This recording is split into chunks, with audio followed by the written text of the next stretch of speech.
Bonjour à tous. Bien souvent, je vous parle de Russie et je vous dis que je vous parle de la Russie dans toutes ses réalités et ses contradictions. Qu'est-ce que je veux dire par là? Pourquoi est-ce que je parle de contradictions? C'est le but des vidéos qui vont suivre cette semaine, les prochaines vidéos. Je vais vous expliquer, tenter de vous exprimer, définir, décrire ce que je pense que sont les principales contradictions russes. La Russie est un pays de contradictions fondamentales. Qu'est-ce que je veux dire par là? Qu'est-ce que c'est que ces contradictions russes? Eh bien en fait, c'est un pays dans lequel il y a énormément de marqueurs ou de grandes tendances. Et souvent, ces marqueurs ou ces grandes tendances qualifient ce qu'est la Russie d'aujourd'hui.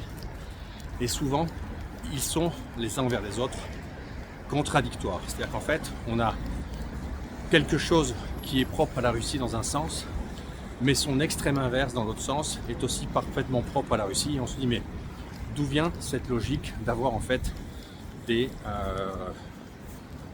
définitions, des qualifications de la Russie qui sont parfaitement contradictoires? Et c'est ce que je vais essayer de faire dans les prochaines vidéos.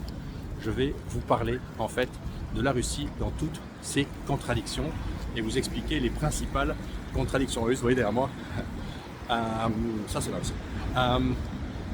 Pourquoi est-ce que la Russie serait un pays de contradictions? Eh bien tout d'abord, la première des raisons, c'est qu'elle est un territoire immense et que donc sur ce territoire immense, il y a de la place pour des choses extrêmement différentes, pour des peuples extrêmement différents, pour des modes de vie extrêmement différents, pour des cultures extrêmement différentes, pour des inégalités colossales.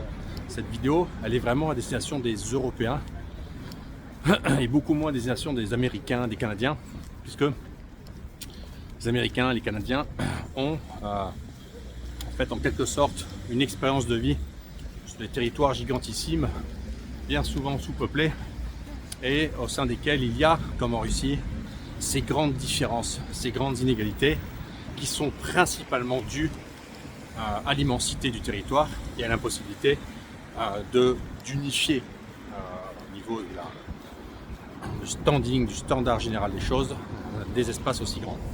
Et donc hop, je vais passer par là. Et donc c'est une vidéo qui s'adresse plutôt aux Européens parce que en Europe, on a des sociétés qui sont extrêmement moyennisées, médianisées, au sein desquelles on a des normes, des moyennes générales. On a, par exemple, est-ce qu'on a un Américain type?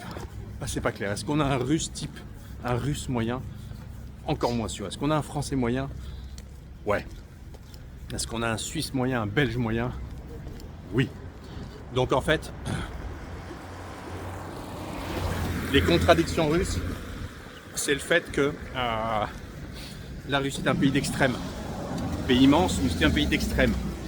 Il y a peu de dimensions médianes, pondérées dans les choses en Russie, et y compris chez les gens. Les gens ont des caractères extrêmement variés, extrêmement prononcés. Ils ont des traits de caractère qui sont assez radicaux. Ils ont des marqueurs. Et aussi, les gens, en Russie, les habitants de la Fédération de Russie sont eux très différents les uns par rapport aux autres. Donc en fait, tout ça crée le fait qu'on trouve tout en Russie, on trouve tout et son contraire, les fameuses contradictions. Il y a aussi autre chose, c'est que c'est un pays qui a traversé des séquences historiques récentes, extrêmement complexes,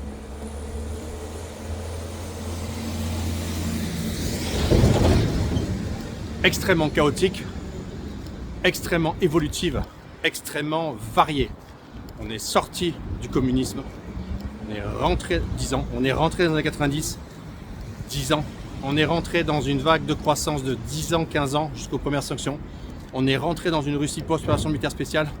Toutes ces séquences historiques, elles sont ultra courtes, ces séquences de 5-10 ans. Mais durant ces 5-10 ans, il se passe plein de choses. Donc tout ça, ça crée un espèce de mix général qui fait que la Russie n'est pas analysable et compréhensible de façon extrêmement linéaire et stable. Il faut, comme on dit en Russie, beaucoup la ressentir, la comprendre et surtout accepter le fait que ce pays ne soit pas un pays rationnel, c'est un pays irrationnel. Les Russes disent « Umom Rassi Nepanyat », l'esprit de la Russie n'est pas compréhensible. Et c'est souvent quelque chose auquel se heurtent les Européens et les Français qui arrivent en disant « Mais pourquoi c'est comme ça c'est pas logique, entre guillemets, c'est pas rationnel, c'est pas normal. » C'est vrai, c'est pas normal, c'est pas logique, c'est pas rationnel. Par contre, c'est comme ça. On dit souvent « Mama Rassia », c'est-à-dire que les choses en souffrance, les choses difficiles, c'est les choses propres à la Russie. Donc c'est comme ça. Donc le but de la série de vidéos que je vais entamer sur les 4, 5, 6, 7 prochains jours, c'est de vous expliquer, de vous montrer du doigt, de vous informer sur ces principales contradictions, les contradictions essentielles russes, afin que vous sachiez qu'elles existent, que vous sachiez que c'est comme ça, et que vous tentiez de mieux comprendre, surtout pourquoi est-ce que c'est comme ça, d'où ça vient ces contradictions, et bien tenter d'accepter que ce soit comme ça, afin que quand vous veniez en Russie pour la première fois ou lorsque vous veniez pour vous y installer, eh bien vous compreniez que si c'est comme ça, c'est qu'il y a une raison, c'est parce que c'est la Russie. Voilà, je vais rentrer derrière le portail de la résidence. Hop. Vous voyez, c'est l'hiver à Moscou. Comme vous pouvez le voir, il n'y a pas de neige. On est le 2 décembre. Il n'y a pas du tout de neige en fait. C'est incroyable. Et on ne prévoit pas de neige cette semaine. On va arriver mi-décembre sans neige. C'est un hiver qui nous rappelle l'hiver dernier, l'hiver 2024, dans lequel il y a eu très peu de neige. On a vu des visiteurs qui sont venus en Russie fin décembre et ils avaient été surpris du manque de neige dans Moscou. J'ai peur malheureusement que cette année, c'est une réplique de la précédente. Voilà. Petite vidéo d'introduction en vue des vidéos qui vont suivre ces jours-ci. Les contradictions russes, restez branchés. Si la Russie vous intéresse, abonnez-vous à cette chaîne YouTube. Likez cette vidéo, mettez un pouce en haut comme on dit. Partagez cette vidéo, abonnez-vous à cette chaîne. Et moi je vous dis à très bientôt, dans les jours qui viennent, pour vous parler des contradictions russes.